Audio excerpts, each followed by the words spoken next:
Selfie ಕ್ಲಿಕ್ಕಿಸೋಕೆ ಹೋಗಿ ಜಲಪಾತದಲ್ಲಿ ಬಿದ್ದು ಯುವಕ ಸಾವನ್ನಪ್ಪಿರುವಂತಹ ದಾರುಣ ಘಟನೆಗೆ ಸಂಬಂಧಪಟ್ಟಂತಹ ಮಾಹಿತಿ ಇದು.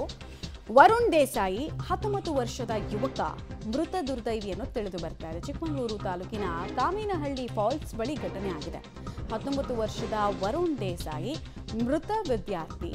ನಿನ್ನೆ ಸಂಜೆ 2 ಬೈಕ್ನಲ್ಲಿ 5 ಸ್ನೇಹಿತರು ಬಂದಿದ್ರು. ಆ ಟೈಮ್ನಲ್ಲಿ ಆಗಿರೋದಿದು. ಫಾಲ್ಸ್ನಲ್ಲಿ ಸೆಲ್ಫಿ ಕ್ಲಿಕ್ಕಿಸ್ಕೊಳ್ಬೇಕಾದ್ರೆ ಕಾಲು ಜಾರಿ ಬಿದ್ದು ಸಾವಿಗೀಡಾಗಿದ್ದಾರೆ. ಬೆಳಗಾವಿ ಮೂಲದ ಸ್ಟೂಡೆಂಟ್ ವರುಣ್ ದೇಸಾಯಿ ಪ್ರಕೃತಿಯ ಸೊಬಗು ನೋಡೋಕ್ಕೆ ಹೋಗಿ ಅಲ್ಲಿ ಖುಷಿಯಾಗಿ ಒಂದು ಸೆಲ್ಫಿ ತಗೊಳ್ಳೋಣ ಅಂತ ಹೋದರೆ ಅದು ಡೆತ್ ಸೆಲ್ಫಿ ಆಗಿದೆ. ಲಾಸ್ಟ್ ಸೆಲ್ಫಿ ಡೆತ್ ಸೆಲ್ಫಿ ಆಗಿದೆ. ಫಾಲ್ಸ್ ಬಗ್ಗೆ ಅಂದಾಜಿರಲ್ಲ. ಜಲಪಾತದ ಕೊನೆಯಲ್ಲಿ ಹೋಗ್ಬಿಟ್ಟು ನಿಂತ್ಕೊಳ್ತಾರೆ, ಒಂದು ವ್ಯೂ ಬರಬೇಕು, ಸೀನಿಕ್ ವ್ಯೂ ಬರಬೇಕು ಅಂತ.